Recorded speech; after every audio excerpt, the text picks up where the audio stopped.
109 right now. Zora Neale Hurston. That's her name. And this is her month. So here we are talking about Zora Neale Hurston. We would not have known about her were it not for Alice Walker, the author. She's the reason, Alice Walker was the reason that The Color Purple was made back in the day. That was her book, and then it was adopted for film by Steven Spielberg. But Alice Walker is a black woman, and she was interested in the life of another black woman, another writer, an anthropologist, an ethnographer. And so, because Zora Neale Hurston's life was important, and Alice Walker like got wind of this woman and what she did, because her life was important, and because Alice Walker found value in her life, that's why we're talking about her today. Otherwise, if Zora Neale Hurston's life was worthless and we couldn't find value in it, we wouldn't be talking about her today. But the idea that her life is and was valuable is maddening. It's maddening that her life has gone ignored because we don't learn about her in school. But her life was valuable. Her work was valuable. And perhaps only because she was a black woman has her work and her life been deemed, less than important, less valuable than other lives. But thank God for Alice Walker for doing the research and bringing her life to the forefront for us to learn about. And that's where we are today. We know of her today because of Alice Walker, another great black woman. But we need to, there needs to be a push for us to learn our history. Our history needs to be in the schools. It needs to be taught. And even right now, as we record this podcast, some, I guess, Republican DeSantis, let me pull up the article here. They're trying to ban AP African American history in Florida. It says here, the NPR headline says, Florida says AP class teaches critical race theory. Here's what's really in the course. All right, that's the title, the headline.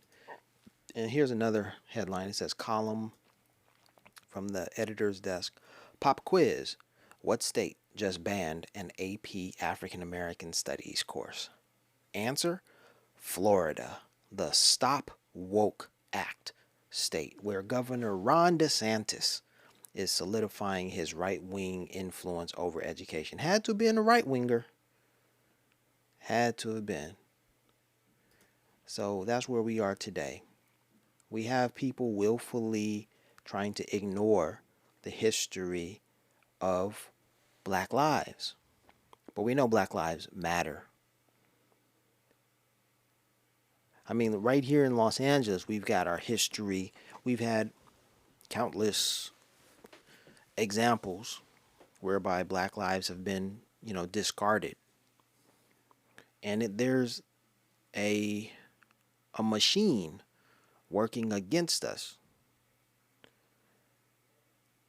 We see it in Bruce's Beach. 100 years ago, black family loses beachfront property in Manhattan Beach, California, Los Angeles. That family was robbed of their legacy. But it's our job to learn our history and seek, recompense, reparations. We must continue to fight the good fight. Bruce's Beach is only one example. There's another story about Berkeley Square.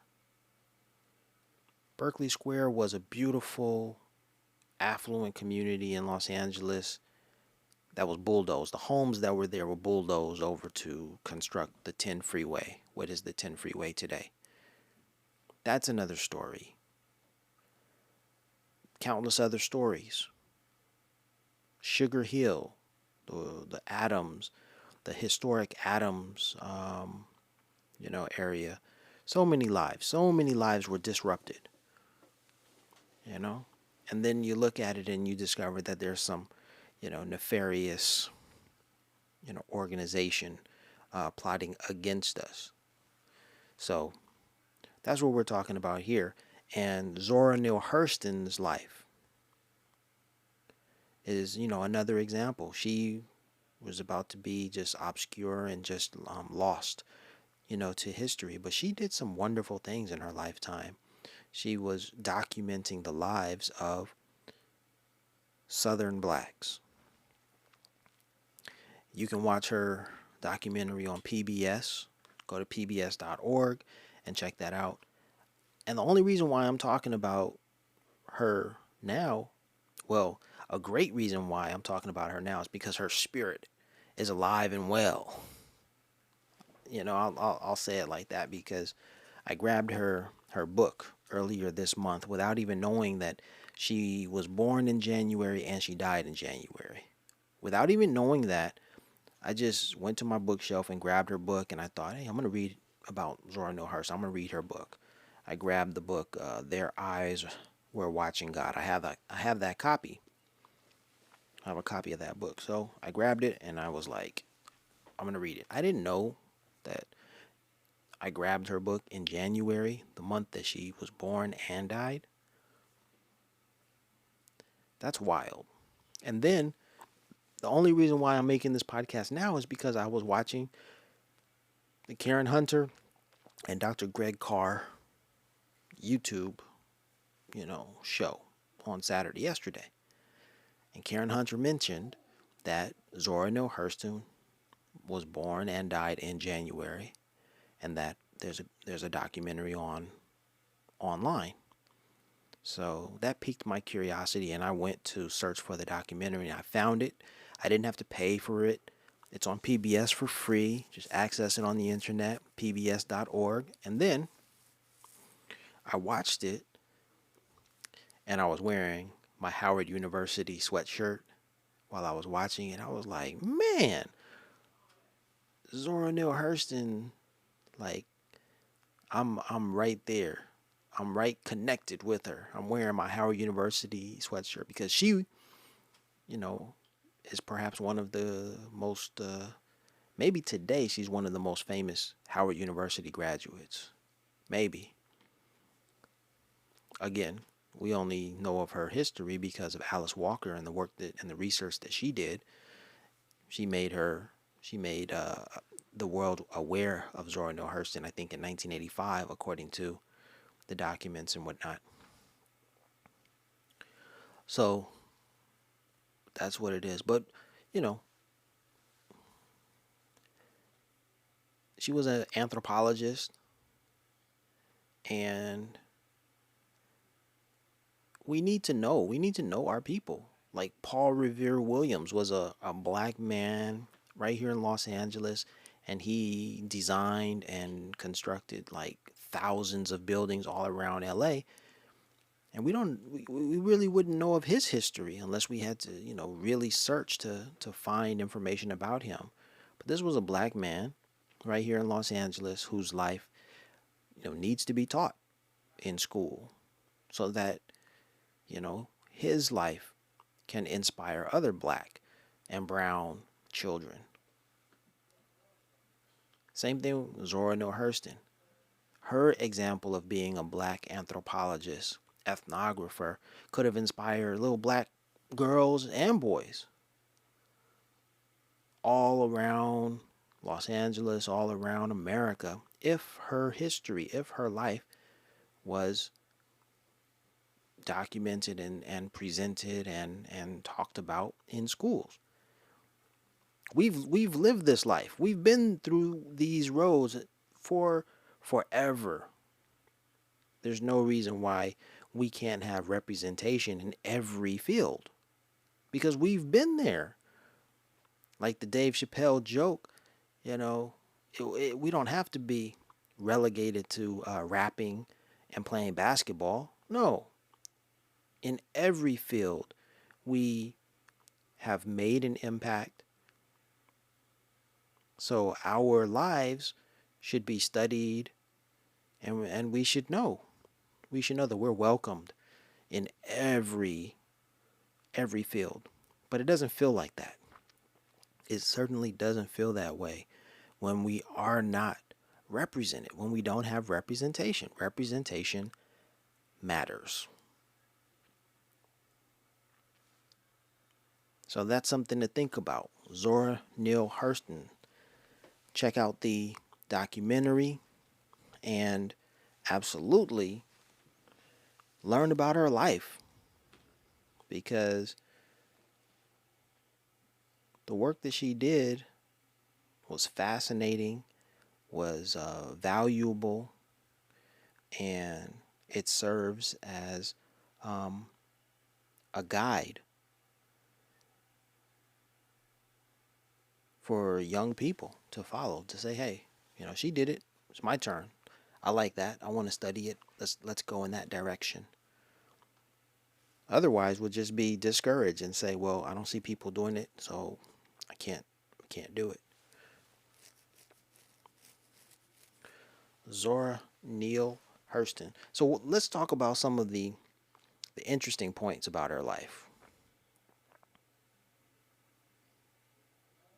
She was a young woman. Although she was black, she didn't even have access to the black people in the South. Because not everybody wants their photograph taken, their video taken. People don't want to talk and all of this, and it takes a certain type of charisma. But she was willing to talk with the people and get her hands dirty. She was ready to get down and participate. It's called a participant observer, but that's a difficult thing to do. It's difficult to be just a participant observer. Like, right? The observer has to stand away from the people, and they can't. You're not supposed to engage. If they're doing something, you're not supposed to do. If they're dancing, you're not supposed to dance with them. If they're playing instruments, you're not supposed to play the instruments with them. But Zora did that. She got down and dirty. Those were her people, because it was her people who she was documenting. So she did have an in. She didn't immediately have an in with them.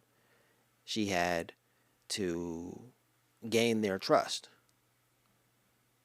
But once she did, the video, the audio, the stories, everything that she collected, she was able to document lives. That gives us a rich history, a very good window into Southern life at that time.